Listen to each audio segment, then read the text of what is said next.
Hey guys, today we're going to be taking a look at the Quadrone Pro-Cam. So as you can see, this thing looks really cool all around, and I have the blue model of this one. And yeah, let's just go right to the details. So we'll start with just the overall looks and properties, and then we'll move on to the transmitter and all the stuff it comes with. So starting off on the quad itself, let's take a look at the props here. As you can see, it's blue in the front and white in the back. Kind of backwards. I would have preferred white in the front and a darker color in the back, but other people might have other preferences, so I respect those. And as you can see on the top, it says Quadrone Pro-Cam, and it's got all these prop guards here. They seem to work pretty well. I haven't broken any, so they seem to be made out of pretty good material, and they are screwed on, so it's like it's not such an easy task to get them on and off. So if you don't want the prop guards on, you have to sit there and unscrew every screw. So it's kind of a hassle. So maybe make it so you don't have to screw them in and just so they snap. That would be a lot easier for me, at least. And as you can see underneath, it does have a onboard camera. However, it is only VGA resolution, so it's not HD. And it is at quite a bit of a downward angle, so that can be improved. And you can see the camera hooks right into the drone with this little wire here. However, I find that wire to be a little loose. Sometimes the camera becomes disconnected mid-flight and I don't get the entire video. So just if you get this quad, just be sure this is plugged in all the way. And the camera is actually attached to the little battery compartment here. It just slides back. As you can see, that's where the battery goes. I'll get to the battery in a second. And yeah. And this one did not come with the card, but the card I've been using in this is a SanDisk 8GB micro SDHC class 4. We're not getting a focus on it. Whatever. Oh, hold on. Yeah, that leads me to one of my other problems with this drone. Sometimes the SD card gets tucked in under the actual slot. Like there's a little bit of space in there, so you kind of have to. Yeah, it's really tricky to get out, but hopefully I'll be able to get it out there for the flight review. But anyway, let's move on to the rest of the details here. You can see it does have these landing legs. They are removable, but they're screwed on. However, I don't recommend removing them without removing the camera first, which the camera I think can be removed. You can see it's kind of just clipped on there. But if you don't remove the camera, but you do remove the landing legs, it's just going to end up landing on the body of the camera, and you're probably going to break something inside there. So that's not recommended. And on the bottom here, you can see it's got these big LEDs. It's got red in the front and green in the back. So kind of backwards. I would have preferred red in the back, because, you know, kind of like a car. And let's go ahead and take a look at the controller here. So this is the controller it comes with. You can see it's a nice hobby-grade style transmitter. I really like this transmitter, actually. It fits in my hands quite well. It has sticks, so it's good for pinchers or thumb flyers. And the left bumper button changes rates. There is 2 rates, and the yaw does not change, and it's a little on the slow side. And the right button, you press it once and move the right stick in whatever direction you'd like to flip. This right here is a LED indicator for when the transmitter is turned on. There's your little antenna right there. And you got your yaw trim, throttle trim, and the drift trim. And these are fake buttons down here. And then over here we have headless mode. I don't know why they call it headless model. 1 key return, which is pretty useless because it just uses headless mode to fly back to you. And this is to take a picture or start recording. You press it once to take a picture, or you hold it to start video. And this is a little display here that shows what's going on. And you can recalibrate the accelerometer by holding both sticks down right, and you can recalibrate the headless mode by holding both sticks down left. So pretty easy to do. And it does come with this 600 milliamp hour battery, and it takes about an hour to charge, and you get about 10 minutes flight time out of it, so it's not bad. However, for my flight review, I'm going to be using this 800 milliamp hour battery that I'm borrowing from my Snaptain S5C. Just so I can get some more flight time.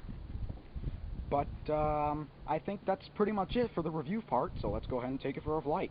Alright, so this is the flight review of the Quadrone Pro-Cam. go ahead and get started here. Let's go ahead and turn it on.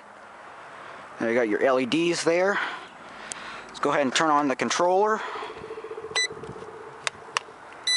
There we go. And let's go give it a spin.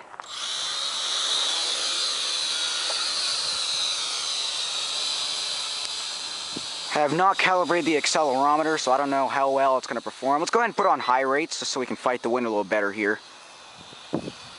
Yeah, you can see it is a bit wobbly because the wind is kind of kicking it around a bit. It's about 10-mile-an-hour winds right now, so pretty moderate, but this drone is really light, so it's really sensitive to it.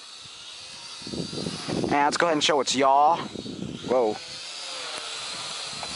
Go ahead and show its yaw. You can see the yaw is kind of slow. Whoa. Yeah, you can see this thing's got not a ton of pitch because it is an aerial video quad, but still, it's good enough. You can do some sporty flying, but that yaw is just a bit too slow.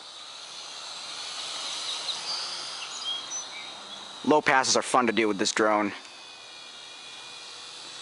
Alright, let's try some flipping. Nice tight flips. Oh, woodpeckers. Nice flips there. But yeah, overall this thing flies really nice. Alright, let's go ahead and put it into low rates for a second, because just so I can demonstrate how slow the pitch is. Here's low rates pitch. It's pretty slow. It's doable, but it can't fight the wind very well. The high rates is nice. Whoa, whoa. Oh, I'm all disoriented now. See, just like I said in the tabletop review, these LEDs and also the prop colors, they really mess me up. There we go. And by the way, since the tabletop review, I have gotten the SD card all set so I can take pictures and record. And I'm not even going to bother showing headless mode because I tried it and it just does not work. The accelerometer and the gyros, they just keep getting really messed up. So, yeah.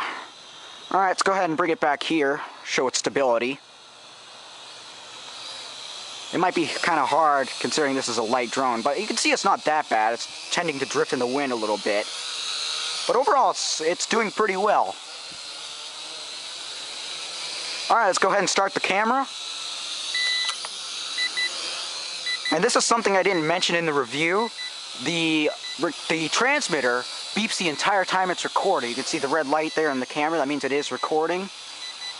So yeah, the transmitter beeping the entire time can be a little annoying. And like I said, it is only a VGA camera, so it's not the best. And there's a little bit of jello wobble, but I found it to not be too bad. And I think the camera can be removed because as far as I can tell, it's just kind of clipped on there. And it does record sound, but in editing, I'm going to go ahead and mute that because it's pretty much useless, obviously.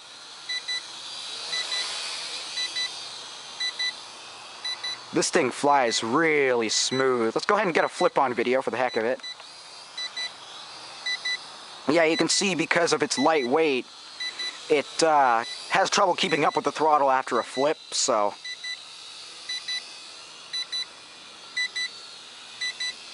Do a little figure eight. Whoa. Don't go in the trees. There we go. Alright, let's go ahead and stop the camera. Just do a little flying. That beeping gets annoying after a while. Whoa, whoa.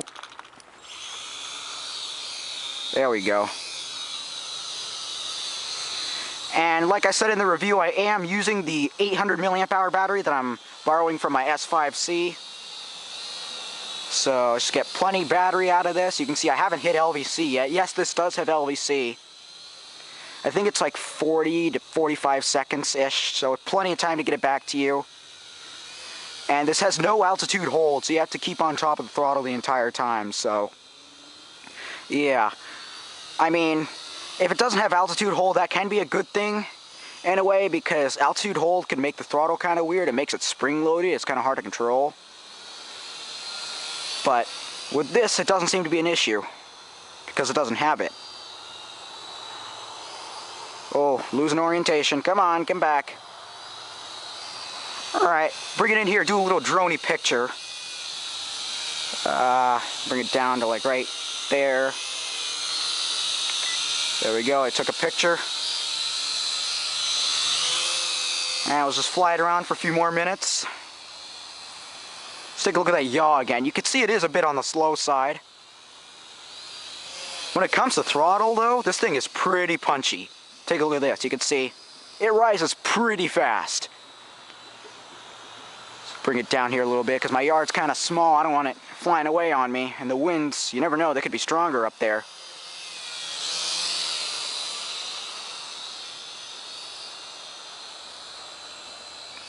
And by the way, there is no way to turn off the LEDs. They're on all the time. And I'd say this is a pretty good night flyer. I mean, you can't really see the LEDs very well from up above. But from below, they're plenty visible. They got these nice big pods. So, yeah, this is plenty good for night flying, if you ask me. Man, this thing is silky smooth. That's hands off right there. Whoa, don't hit the bush. Alright, I think I've showed all there is to show, so let's go ahead and take it in for a landing.